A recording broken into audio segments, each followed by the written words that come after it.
Hi hello. ఈ Sunday special ఏంటంటే మా అక్క వాళ్ళు వచ్చారు ఈవినింగ్. మా అమ్మ, మా అక్క, మా బావ వాళ్ళ పాప వచ్చారు. ఇక నైట్కి అయితే నేను మటన్ కర్రీ చపాతీ చేసాము. అందరం తినేసి మాట్లాడుకునేసరికి పడుకునేసరికి నైట్ 12, 1 గంట అయింది. ఇక తర్వాత మా పాప అయితే మా అక్క పాపతో ఆడించుకుంటుంది బొమ్మలతోటి. ఇక ఇంట్లో అందరూ ఉన్నప్పుడు పడుకునేసరికి లేట్ అవుతుంది. ఇక బయట అయితే మేము ఇది షాప్ అండి మాది బయట. ఇక బెండకాయలు అయితే ఇలా నానబెట్టి ఒక గ్లాస్ నీళ్ళలో ఆ నీళ్లు తాగుతూ ఆ బెండకాయలు తింటే మోకాళ్ళల్లో గుజ్జు పెరుగుతుంది. ఇక నెక్స్ట్ డే అయితే మా అక్కోళ్ళు వెళ్ళిపోయారు. మా అమ్మ అయితే ఉంది.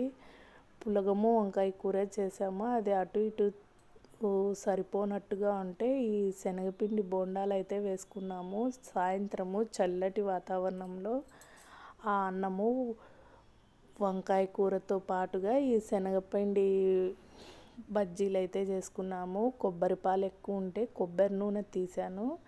ఆ కొబ్బరి పాలతో అదిగో అలా కొంచెం వచ్చేసింది. వీడియో నచ్చితే లైక్ చేయండి.